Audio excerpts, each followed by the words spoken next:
வெள்ளிக்கிழமை அன்னைக்கு மத்தியானம் நான் வேலைக்கு போய்ட்டு வந்து வீட்டில் இருக்கும்போது பினு எனக்கு ஃபோன் பண்ணான். அவன் எப்போவுமே ஃபோன் பண்ண மாட்டான் மத்தியானத்தில். நான் திடீர்னு ஃபோன் பண்ணவும் என்னன்னு கேட்டேன். ஒன்றும் இல்லை, வீட்டில் யாருக்குன்னு கேட்டான். ஆமாம் அப்படின்னு சொன்னேன்.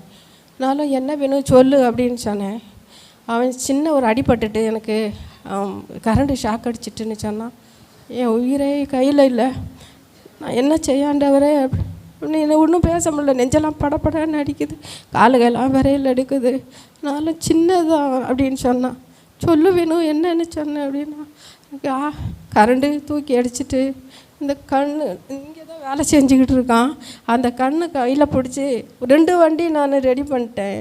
3ஆமத்த வண்டி நான் அந்த வாட்டர் வாஷ் பண்ணும்போது கரண்ட்டு என்னைய அந்த கையில் அந்த கண்ணு வச்சுருந்தேன்.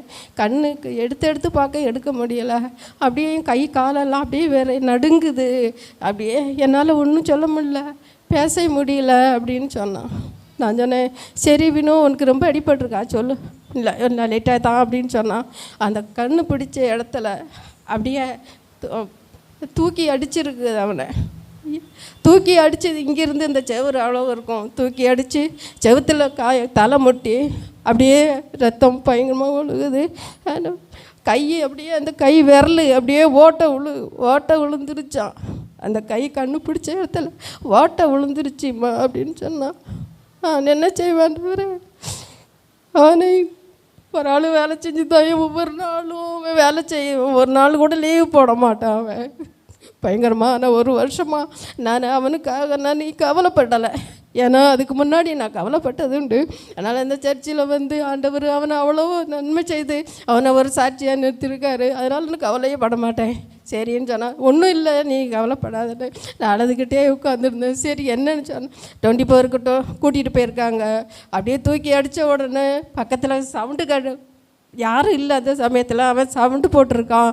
அவன் சவுண்டு போட்டோன்னே ஒரு பையன் ஓடி வந்து அந்த மெயினை ஆஃப் பண்ணியிருக்கான். அவன் சொன்னான், நான் கீழே விழுந்திருந்தேன், அந்த இடத்துல நான் காலியாகிருப்பேன். ஆனாலும் என்னைய தூக்கி நிறுத்தின போல் என்னைய தூக்கி செவுத்தில் தலை இடிச்சு அந்த இடத்துல தையல் போட்டிருக்கு அப்படின்னு சொன்னான். சரி அங்கேயே இரு, நான் வாரேன் அப்படின்னா வேண்டாம் அப்படின்னு சொல்லிட்டான். அது கொஞ்ச நேரம் கழிச்சு என்னப்பா அவனே பைக் எடுத்துக்கிட்டு அவனே அந்த அடிப்பட்டதோட வீட்டுக்கு வந்தான். வீட்டில் வந்து அவனை பார்த்த உடனே என்ன உயிரே எனக்கு என் கையில் இல்லை. ஏன்னா நான் இந்த இடத்துல நிற்கிறது இல்லை. அவனும் என்ன பொருத்தனையோடு வந்து நான் அவனுக்காக தான் பொருத்தனையோடு வந்தேன். அவனை ஆண்டவர் இந்த நிலமையில் கொண்டு வந்திருக்காரு. அவருக்கு எப்படி நன்றி சொல்லணும்னு தெரியல. அதனால் அன்றைக்கி என்கிட்ட சொன்னான், வேறு யார் மறந்தால் அந்த இடத்துல காலியாக இருப்பாங்க. ஆனால் நான் சொன்னேன், ஆண்டவர் ஒன்று எவ்வளோ அதிசயமாக நீ காப்பாற்றிருக்காரு பற்றி அப்படின்னு. அதே போல் தான் இன்றைக்கி அவன் உடனே ஆட்டோ பிடிச்சி நான் ரெட்டின்ஸுக்கு அனுப்பிட்டேன் அவங்க வீட்டுக்கு. அவன் யாருக்கிட்டையும் சொல்லாத அப்படின்னு சொன்னான். நான் சொன்னேன், இதெல்லாம் சொல்லாமல் இருக்க முடியாது, நீ நான் சொல்லுதேன் அவகிட்ட அப்படின்னு. அவன் உடனே ஃபோன் பண்ணி வீட்டுக்கு வர வச்சுட்டா. அதனால் தலை அவனுக்கு மரத்து போய் தான் இருக்குது, நீ ஸ்கேன் எடுத்துப்பார் அப்படின்னு. அதெல்லாம் ஒன்றும் வேண்டாம் அப்படின்னா நான் அவட்ட சொன்னேன், எப்போ பார்த்தாலும் அவளுக்கு தலையில் தான் அடிப்படும். அது தெரியும், பச்சைக்கிளி சவரத்துக்கு தெரியும், ஜெயசந்துக்கு தெரியும், எப்பவும் அவனுக்கு தலையில் அடிப்படும். அவனு கொஞ்ச நாள் அப்படித்தான், இப்போ இல்லை, 1 வருஷமாக தான் இல்லை. நான் சந்தோஷமாக இருந்தேன். மறுபடியும் தலையில் அடிபட்டிருக்கு, மரத்து போய் இருக்குது அப்படின்னு சொன்னான். அவனே வண்டி எடுத்துக்கிட்டு தான் வந்தான். நான் ஆட்டோவில் பிடிச்சி நான் அனுப்பி விட்டுட்டேன். எனக்கு ஃபோன் பண்ணி கேட்டேன்னு பாஸ்டர்கிட்ட சொல்லு, ஜெபம் பண்ணு அப்படின்னு சொன்னேன். நீ யாருக்கிட்டையும் சொல்லாத, நீ பார்த்து ஜெபம் பண்ண சொல்லு. இப்போ சபையில் நான் போகல சார், ஜெபம் பண்ண சொல்லுன்னு சொல்ல மாட்டேன் என்கிட்ட சொன்னான். எனக்கு காலு கையில் இன்னும் 3 நாள் நான் பச்சைக்கிளி சகரிட்டு சொல்லலான்னு நினச்சேன். எனக்கு காலு கையெல்லாம் விரையில் எடுக்கு, நெஞ்செல்லாம் படப்படான்னு வருது. ஏன்னா நான் அந்த இடத்துல அவன் அன்றைக்கி கீழே விழுந்துருந்தாமண்ணா இந்த இடத்துல பார்க்க முடியாது. அவன் இந்த நாள் ஒரு தூக்க நாளாக மாறி இருக்கும். ஆனாலும் ஒரு குழந்தை இருக்குது, அந்த மகளுக்கும் ஜீவனை கொடுத்தாரு ஆண்டவர். மரணத்துலேருந்து குழந்தைக்கே அதே போல் ஜீவனை கொடுத்தார், அவனுக்கும் ஜீவனை கொடுத்துருக்காரு. மரணத்துலேருந்து எத்தனையோ வாட்டி அவனை காப்பாற்றி எடுத்தார். ஆனாலும் இது பெரிய ஒரு ஆபத்து. அதனால் யாருக்கும் அப்படி ஒரு அது வரக்கூடாது.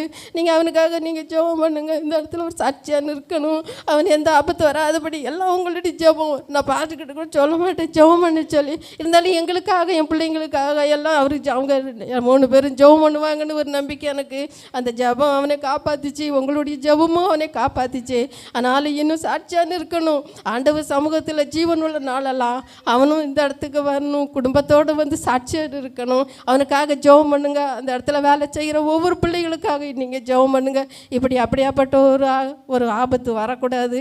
அதனால் நீங்கள் எல்லோரும் ஜெபிப்பீங்கன்னு நம்புகிறேன். அதனால் எனக்கு போன வாரம் சாட்சி சொல்ல நினச்சேன். ஆனால் அம்மா கிட்ட ஒரு நாள் எனக்கு ரொம்ப டயர்டாக இருக்குது, தொண்டையில் டயர்டாக இருக்குமா, எனக்கு ஆப்ரேஷன் பண்ணணும்னு சொன்னாங்க சொல்லி நான் ஜெபம் பண்ணேன். மறுவாட்டி அந்த டாக்டர் சொன்னார், ஸ்கேன் இது பிளட் டெஸ்ட்டெல்லாம் எடுத்துகிட்டு வந்தால் தான் மாத்திரை தருவேன்னு சொன்னார். நான் அம்மா ஜெபம் பண்ணாங்க பாஸ்டப்பா, அதை நம்பி நான் பிளட் டெஸ்ட் எடுத்துகிட்டு போகும்போது ஜெபம் பண்ணிக்கிட்டே போனேன். ஒன்றும் இல்லை, ஆப்ரேஷன் வேண்டான்னு சொல்லிட்டாங்க. ஆனாலும் என் தேவன் எனக்கு செய்த நன்மைகளை சொல்ல முடியாத, நம்ம எவ்வளோ நன்மை செஞ்சாலும் சொல்ல முடியாது.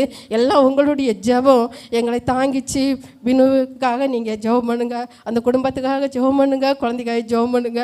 சிறிய சாட்சியை முடிக்கிறேன்.